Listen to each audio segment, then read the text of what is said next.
नमस्कार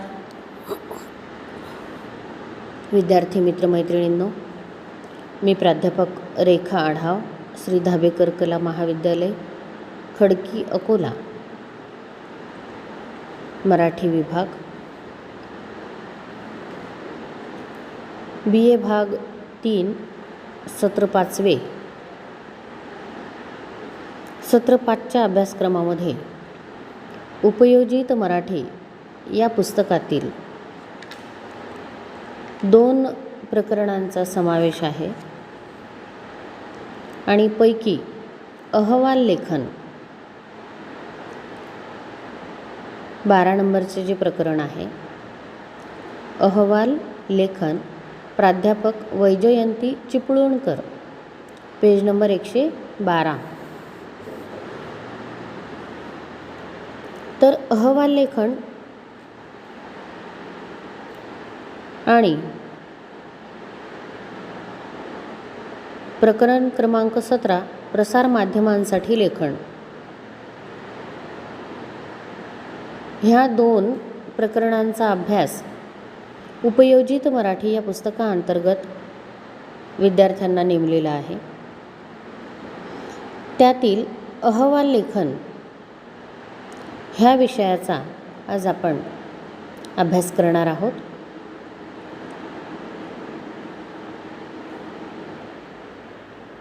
प्रारंभी आपण वाचन करूया.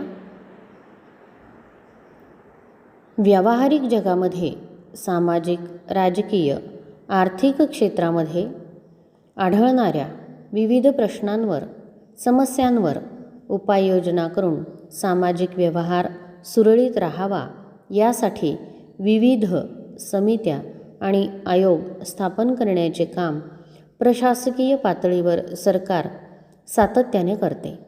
या विविध समित्या आणि आयोग आवश्यकतेनुसार काही ठराविक कालमर्यादेनंतर सरकारला अहवाल सादर करतात. त्यामुळे अनेक बाबतीत सुयोग्य निर्णय घेताना, ठोस निष्कर्ष काढताना या अहवालांचा उपयोग होतो.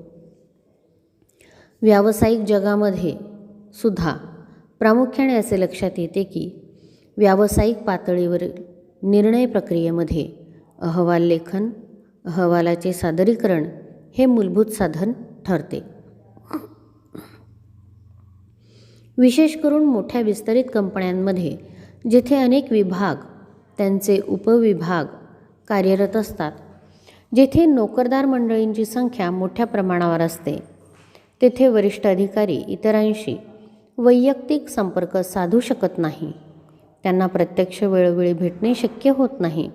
अशावेळी कोणत्याही कामाच्या निर्णय प्रक्रियेत विभाग प्रमुखांकडून साखळी पद्धतीने संचालक मंडळापर्यंत पोचलेले अहवाल लेखन महत्त्वाची भूमिका बजावते. म्हणूनच मोठ्या उद्योग व्यवसायांमध्ये अहवाल लेखन ही अपरिहार्य गरज ठरली आहे. अहवाल लेखन हे सादर करणाऱ्याच्या आणि ज्यांच्यासाठी सादर केला जातो त्यांच्यासाठी महत्त्वाचे ठरते. अहवाल लेखन म्हणजे घडलेल्या घटनेचा अर्थपूर्ण गोषवारा असतो. अहवाल ही सुसूत्र, सुसंघटित अशा स्वरूपाची सुस्पष्ट आणि एकत्रित केलेली माहिती असते. व्यवसायाअंतर्गत समस्या, अडचणी यांविषयी ज्ञानाचा, माहिती संकलनाचा तो प्रयत्न असतो. अहवाल हे लेखी निवेदन व विवेचन असते. मात्र हे निवेदन सुसंबद्ध, वस्तुनिष्ठ दृष्टिकोन बाळगून सत्यतेच्या पातळीवर पोहोचणारे असले पाहिजे. कारण असंबद्ध, अतार्किक, व्यक्तिसापेक्ष आणि अपुऱ्या माहितीवर आधारित असे अहवाल लेखन चुकीच्या आणि घातक निष्कर्षाप्रत पोहोचू शकते, हे लक्षात घेणे गरजेचे आहे. तर विद्यार्थी मित्रमैत्रिणींनो, अहवाल लेखन का महत्त्वाचे आहे, त्याची गरज का आहे, ह्या संदर्भात आपण माहिती बघितली की मोठमोठ्या आस्थापना, मोठमोठी कार्यालयं, मोठमोठ्या संघटना, संस्था ह्यांचे जे अधिकारी आहेत त्यांच्याशी तिथल्या व्यवस्थेतल्या प्रत्येक घटकाशी त्यांचा संबंध डे टू डे येणे शक्य नाही आणि त्यामुळे दैनंदिन जे कामकाज चालतं त्या संदर्भात ज्या नोंदी घेतल्या जातात त्या सगळ्या नोंदी अहवालाच्या रूपाने जतन केल्या जातात आणि त्या पुढे पाठविल्या जातात किंवा असं आपण म्हणूया की त्या आस्थापनांकडे सोपविल्या जातात. त्यावरून मग ते सगळे कामकाजाचे जे लेखाजोखा ज्याला म्हणता येईल तो त्यांना कळत असतो. आणि अहवाल लेखन ही अतिशय महत्त्वपूर्ण गोष्ट आहे. त्यामध्ये त्यांनी सांगितलं की तो माहिती संकलनाचा प्रयत्न असतो. अहवाल लेखन निवेदन व विवेचनही असते, पण त्यामध्ये सुसंबद्ध वस्तुनिष्ठ दृष्टिकोन बाळगून सत्यतेच्या पातळीवर ते असलं पाहिजे. त्यामध्ये असत्यता असता कामा नये.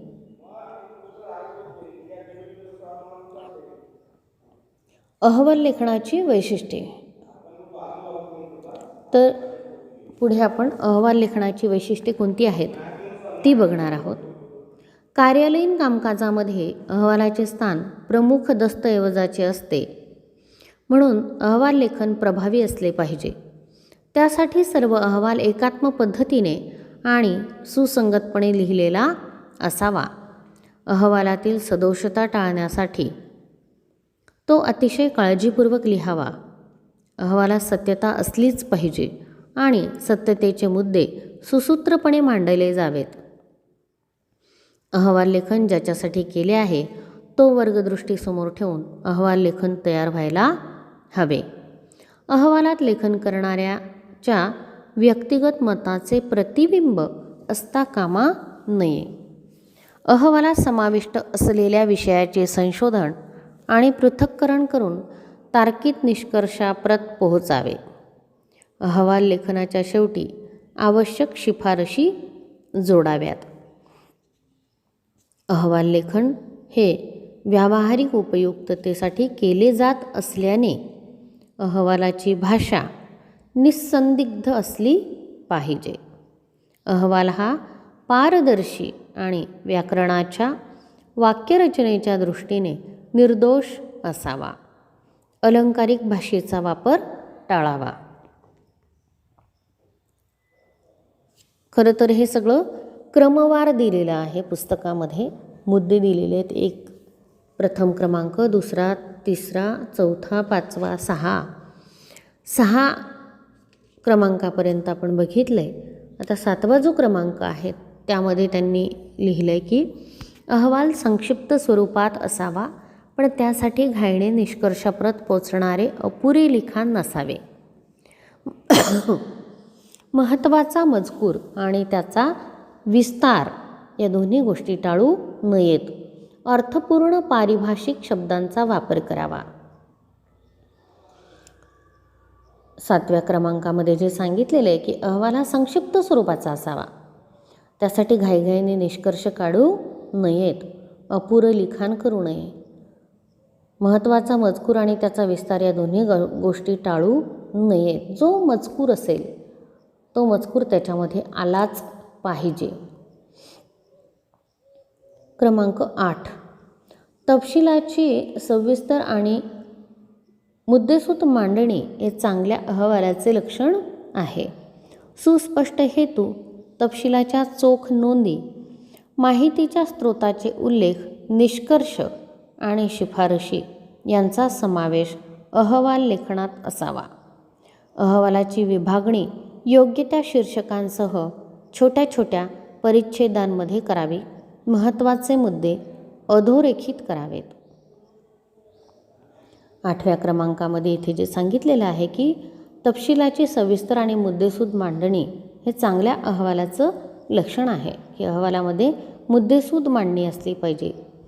सुस्पष्ट हेतू असला पाहिजे, तो व्यक्त झाला पाहिजे, तपशिलाच्या चोख नोंदी असल्या पाहिजे आणि माहितीच्या स्रोताचे उल्लेख म्हणजे अहवालामध्ये ही माहिती कुठून घेतली, कशाच्या आधारे घेतली त्याचा उल्लेख असला पाहिजे.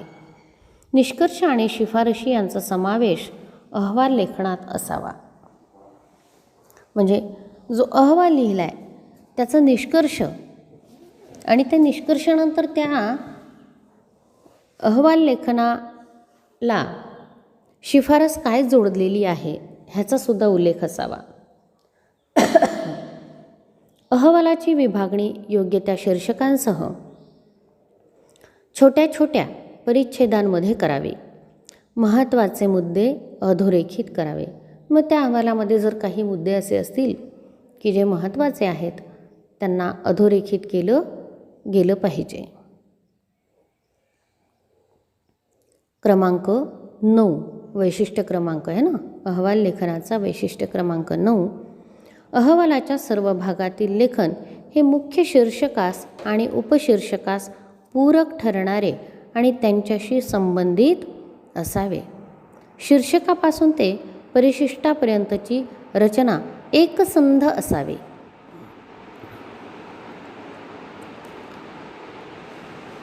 अहवाल लेखन जे आहे त्यामध्ये शीर्षकही महत्त्वाचं आहे आणि त्या शीर्षकाला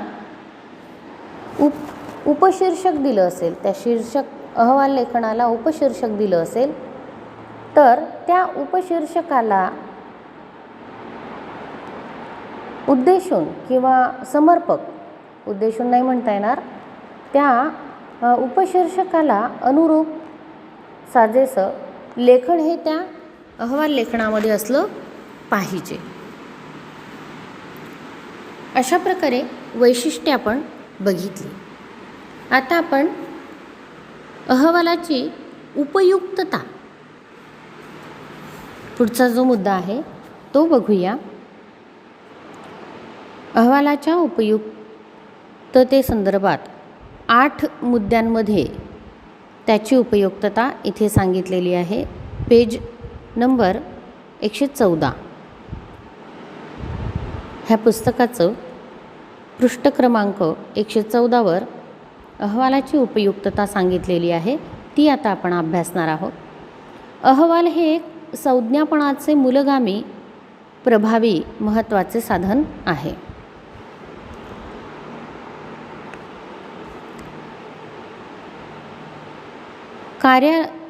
क्रमांक 2 कार्यालयातील विविध विभागातील किरकोळ तसेच गंभीर अतिगंभीर समस्यांची उकल करण्यासाठी आणि त्यावरील उपाययोजना निश्चित करण्यासाठी अहवाल लेखन मोठा हातभार लावते.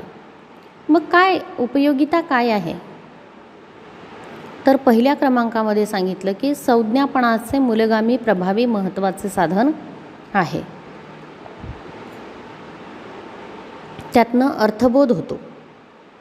दुसऱ्या क्रमांकावर सांगितलं आहे की विविध विभागातील किरकोळ गंभीर अतिगंभीर अशा ज्या काही समस्या असतात त्या समस्यांची उकल करण्यासाठी त्यावरील उपाययोजना करण्यासाठी अहवाल लेखन काय होतं, खूप उपयोगी होतं. मुद्दा क्रमांक 3 विविध उद्योग व्यवसायांमध्ये मनुष्यबळ आणि उत्पादन साहित्य यांचे सुयोग्य मूल्यमापन होण्यासाठी अधिकारी व्यक्तींना अहवाल लेखन एक साधन म्हणून उपयुक्त ठरते.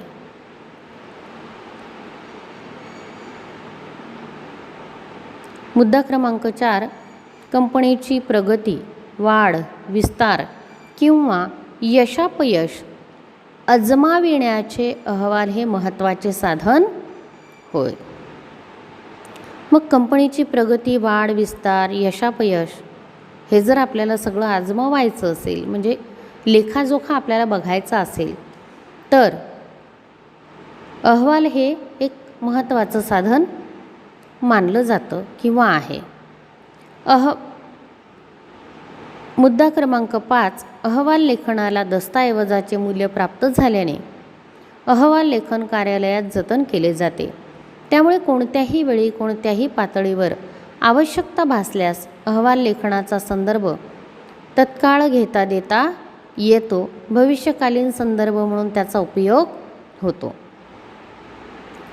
मग एखादा प्रश्न असेल, व्यवस्थेचा असेल, कर्मचाऱ्यांचा असेल, कुठलाही प्रश्न असेल एखाद्या आस्थापनेतला, कार्यालयातला, तर काय होतं,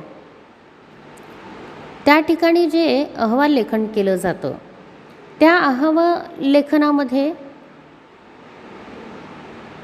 निष्कर्ष काढले जातात, उपाययोजना सांगितल्या जातात आणि मग त्या अहवालाच्या आधारावर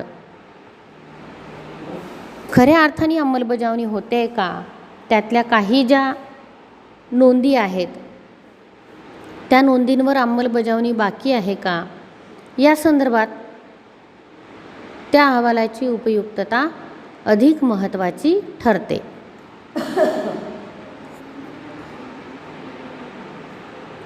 मुद्दा क्रमांक 6. जेव्हा अहवाल लेखन केले जाते आणि नंतर त्याचे वाचन होते आणि अहवाल समजावून दिला घेतला जातो, तेव्हा अहवाल लेखन करणाऱ्याच्या विचार प्रक्रियेतील आणि वाचकाला स्वतःच्या विचार प्रक्रियेतील त्रुटी लक्षात येतात.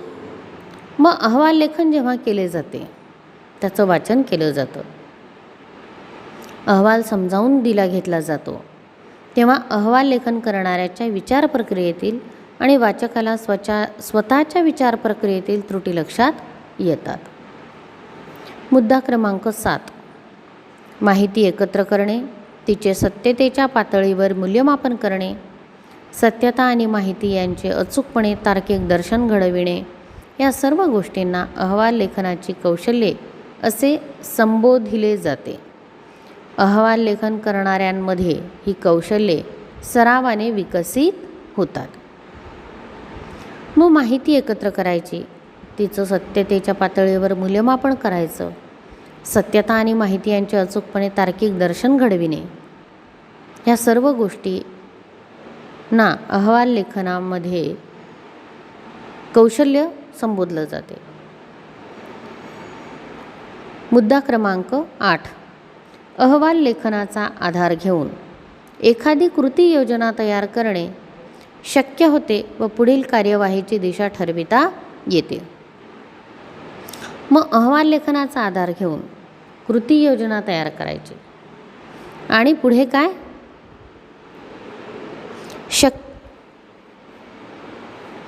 आणि पुढच्या कार्यवाहीची दिशासुद्धा ठरविता येते. त्यामुळे अहवाल लेखन हे आस्थापनेसाठी, महाविद्यालयांसाठी, तसेच जी कार्यालयं आहेत त्यांच्यासाठी सुद्धा महत्त्वाचं एक दस्तऐवज आहे. अशा प्रकारे विद्यार्थी मित्रमैत्रिणींनो, आपण अहवाल लेखनासंदर्भात माहिती बघितलेली आहे. हा उपयोजित मराठी या पुस्तकातील तुम्हाला नेमलेला महत्त्वाचा भाग आपण इथे बघितलेला आहे. या संदर्भात तुम्हाला काही अडचणी असल्यास ना आपण अहवाल लेखन आणि त्या अहवाल लेखनाची वैशिष्ट्ये, तसेच त्या अहवाल लेखनाची उपयुक्तता ह्या घटकांवर चर्चा केली. ह्या चर्चेदरम्यान काही असे प्रश्न तुमच्या मनामध्ये निर्माण झाले असतील, त्या प्रश्नांची उत्तरं तुम्ही वाचन केल्यास मिळतील. तुम्ही वाचन करूनही तुम्हाला या प्रश्नांची उत्तरं नाही मिळाली तर तुम्ही मला आपला हा जो अभ्यासक्रमासाठी नेमलेला व्हॉट्सॲप ग्रुप आहे, या ग्रुपवर तुम्ही मला विचारणा करू शकता. लेखी स्वरूपात, व्हॉईस मेसेजच्या स्वरूपात आपले प्रश्न तुम्ही मला कळवू शकता. महाविद्यालयात येऊन प्रत्यक्ष भेटून सुद्धा तुम्ही ह्या अडचणी तुमच्या सोडवून घेऊ शकता. धन्यवाद.